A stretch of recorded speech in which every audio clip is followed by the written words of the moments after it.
Hey guys, welcome back to my channel. If you guys are new, make sure you like, comment, and subscribe. And if you're not new, welcome back, kings and queens, and let's get into this video.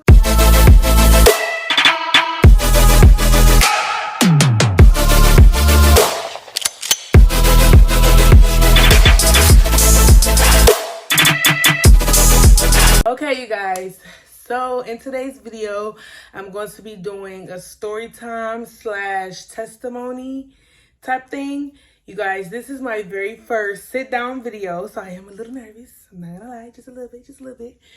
But yeah, so let's get started. If you guys are interested in the story, I want to tell you guys about how God delivered me from smoking. Just smoking in general. I was just going to say smoking weed, but smoking in general. He helped me cold turkey. He helped me stop cold turkey. So I want to start from, I guess I can start from the beginning. I was probably like, how old was I? I probably was like 16 or 17 when I hit my first blunt or whatever. And I was like in high school. I started smoking around that time, but it was only one time. And then like I didn't start smoking heavy until I got to college. And like I would smoke all the time. Like it wasn't no thought about it. It's just, it was kind of normal. I even introduced smoking to my sisters. That's something that I ain't gonna say regret, but back then I didn't know, like it was cool for me, so it's cool for my sisters. So we all was smoking, and it just was a thing. Like it was a thing. And mind y'all, I've always been raised in the church, and when I started smoking, I didn't feel nothing. I didn't feel bad about it or anything. And then I had my daughter, Marla. And so when I had her, I'm just like, okay, I can't breastfeed and smoke. So I'm going to stop breastfeeding so I can smoke. That was with Marla. That was 6 years ago. And so, and then I had met somebody, this girl. She was like, it's still better to breastfeed even if you still smoking weed, because breast milk is still better than formula milk or whatever, so you can still smoke it, So I'm like, okay, next time I won't, because I was beating myself up because I put smoking before, breastfeeding. So I was kind of feeling bad about it. And so when I had my son, I'm like, okay, I can do both. And I started to feel bad. Y'all don't judge me, but because this was a learning experience, and this is just my story. But I would smoke, and then if my son was hungry, I would feed him. And eventually, I stopped. I still ended up stopping because it just didn't feel right. And I skipped a part. So when I had Marla, that's when I desired to stop smoking. Like, I'm just like, this is not right, and I was trying to turn my life over and, start reading the Bible and stuff. And then I'm like, I don't want to really smoke no more, because I will be high, but then I want to still read the Bible and stuff. So I'm like, I don't want to do this no more. So one day I had just got done smoking, and I went into the bathroom. I'm like, Lord, just give me a baby, and I can stop smoking weed, because I know that I will not smoke if I'm pregnant. And then that way I would, won't go back to it, because I didn't went 9 months without smoking. So he did it. He gave me a baby. I ended up having Lamar, and I was happy. I'm like, okay, I'm not gonna go back to smoking, this and that. And then after I had him, I went right back to smoking. And because it was just it was a desire to want it. Like I really wanted it. And so maybe like 2 years went past, because I pretty much had kids every 2 years. So 2 or 3 years went past. And now I'm starting to be like, okay, like I really don't want to smoke. So I would do like, me and my husband like do like challenges, like, okay, let's see who can stop smoking the longest, and let's just stop cold turkey and never go back. But we always end up smoking. Like, I'd be around my sisters that's smoking, I'd be around him that's smoking, I'd be around people that's smoking. So I just be like, all right, babe, we about to smoke. Like, I'm about to just forget it. We can try this another week, another month. We can do it all over again. So that's how I will do. And so now I'm pregnant with Marcus. And before I got pregnant with Marcus again, I asked God again, like, Lord, you know, if I have another baby this time, I'm not gonna do it. I promise I'm not gonna do it. And this and that, because I knew I wasn't gonna smoke if he in my belly. So that time, I'm just like, you know, during this time, I'm like really desiring not to smoke, but it's so hard to quit. It was so hard to quit, y'all. I promise y'all. Like, I just kept trying, but I kept going back and smoking. Like, I would do like 2 months and then I end up smoking again. And so I'm like, Lord, just take the desire away from me. Just take it away. I don't want to smoke. So Marcus ended up coming or whatever, and then I went way longer. His was the longest. I went, well, not that much, but he was born in April, and I said, okay, I'm not gonna smoke no more, but on my birthday I'm gonna smoke, and then I'm gonna stop, and then I'm not gonna smoke again. Bad idea, because I end up smoking on my birthday, and that's a whole nother story, because we got pulled over, they searched my car, all of this stuff while I'm high. And if any smokers, if you watching this, you know, if you stop smoking and then you start smoking again, it's like another level of high. Like, it's like you started all over again. Like, so I was super high, and I was the one driving. So, and it was my car. But that's a whole nother story. So then after my birthday, I started smoking again. I was back at the regular smoking. And at this point, y'all, I'm smoking eighths in a day. I'm smoking a lot of weed, like a lot.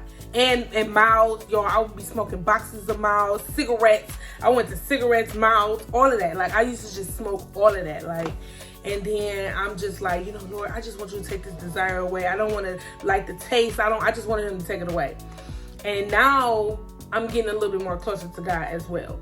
And so it was a moment in my life.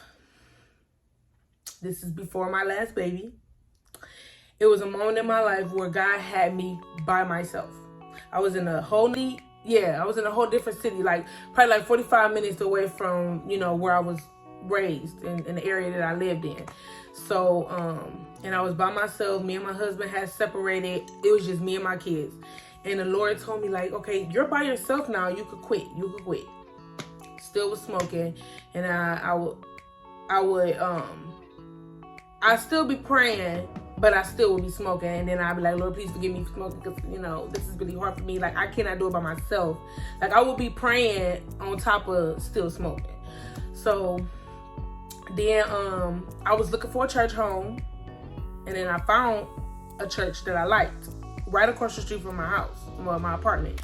And so I started going to church, and then I ended up getting baptized. So I got rebaptized. I was baptized when I was 9, but I got rebaptized on my own will. Not saying when I was 9, it wasn't on my own will. It was on my own will, but now I'm older and I have more knowledge of, you know, me being baptized. So I got rebaptized, y'all. That same night, I went over my sister's house, and it was like a party. Pause. I forgot some parts. So going back to Marcus, but when I was after Marcus was born and I started smoking again, God got me to a point where I was not getting high. I was not getting high, y'all. I would smoke, like, I'm not lying to y'all, like 10. I remember on 420, that last, I think it was Marcus' second birthday. On his second birthday, on 420, me and my sister smoked like 10, more than 10. We was just going back to back to back, and we had edibles. And I would not get high, y'all. I'm just like, okay, it's pointless at this point. Like, I'm not, it's no point in even smoking no more, because I'm not getting high like I want to get high. So I'm just like, I'm not about to do this no more. And when it came to the miles and stuff, y'all, I was coughing like a smoker. I sounded, I'm young, and I'm sounding like it was ridiculous, y'all. The way I was coughing was nasty, bro. That's not cute. That's not cute at all. So I'm just like, this is nasty. Like, I don't want to cough like this. I'm around people coughing like this, and you can't hold your cough in. It just sounds like a smoker's cough. So that was another thing. And so after that, now it's back to the point where I had got baptized, and I was isolated. I was by myself. And during this time, you know, I was taking God really serious, and I I started reading more, I started praying more, and I decided to go on a fast. And during that fast,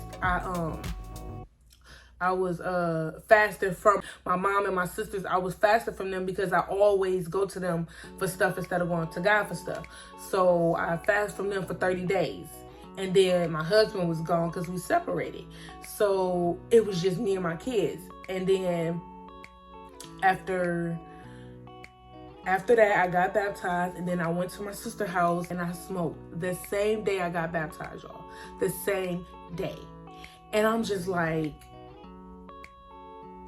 I was so down. It was like, Lord, I just really just smacked you in the face. It's one thing when you building a relationship with God and then turn around and do something that you know for a fact he's not gonna like. And that's what I did. And at that moment, I sat there high as ever. And then that's when I had felt like the real feeling. And I was smoking, and then I was standing there, and I was just like, oh my gosh, I just got baptized today, and I just smoked weed, and I know this is wrong. Like, and all of y'all that say, it's coming from the ground and it's okay. No, because in the Bible it says to have a sober mind. And you cannot tell me from my experience, you're not having a sober mind smoking no weed. You're just not. You're not. And then on top of that, smoking other like miles and cigarettes and all that, and vapes and all of that, you're still putting smoke in your body. Your body is not being healthy with putting smoke in your lungs. I don't care what nobody say. That's just my opinion, and call it what you want to call it, but that's just how I feel. It's not healthy to smoke no type of nothing. It's not healthy. And I felt like I was still gonna have that nasty cough, even if I was to just cut weed off and then be smoking, the other stuff. And then it make your gums black. It's just no. So when at that moment, I just stood there and I was just like literally standing there like, oh my gosh, I just smoked and I just got baptized today. Like, is it really that serious? No, it's not that serious. So I felt the knock on the door. I felt God tugging at me like, now is the time. Don't do it again. You don't have nobody around you that smoke. It should be easy for you to just stop. Because that was me. That was my issue. I was always around somebody that's smoking, and I just be like, all right, let me hit it. But now I'm at the moment where it's just me and my kids. I've been going to church every Sunday. I got a fresh new start. God is telling me right now he forgives me. And now I can move forward and not smoke no more. And so at that point, I'm just like, I quit cold turkey.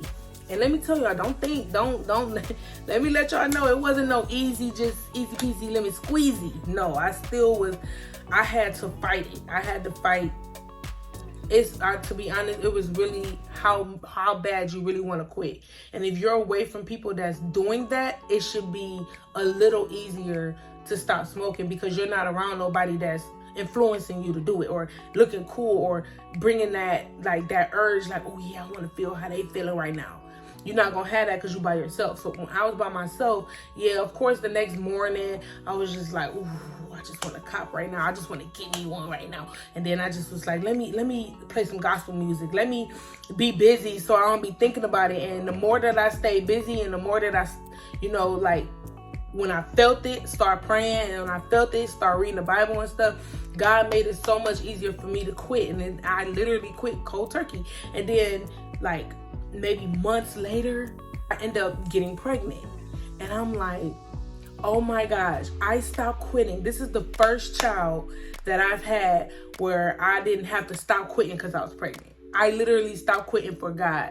And that was the best feeling ever, because it was like this whole time I kept asking God for me to stop smoking for my kids, and thinking that was going to make me quit. And it wasn't that made me quit. It's God that made me quit. God gave me the strength to not pick it up again. God gave me the strength to not desire it again. And it's just mind blowing me right now thinking about how he took the taste away. I mean, he didn't even take the taste away. He took the desire to want to smoke away, because I wasn't getting high. And at the time, y'all, I kid y'all not, I was getting so mad because I'm like, I just smoked 5 blunts and I'm still not high. I just ate edible, 2 edibles, and 5 blunts, smoke 5 blunts, and I'm still not high. I was getting so mad. But then, you know, eventually it came to realization that God is making me not want it anymore. And that's what I asked for. That's what I wanted him to do for me.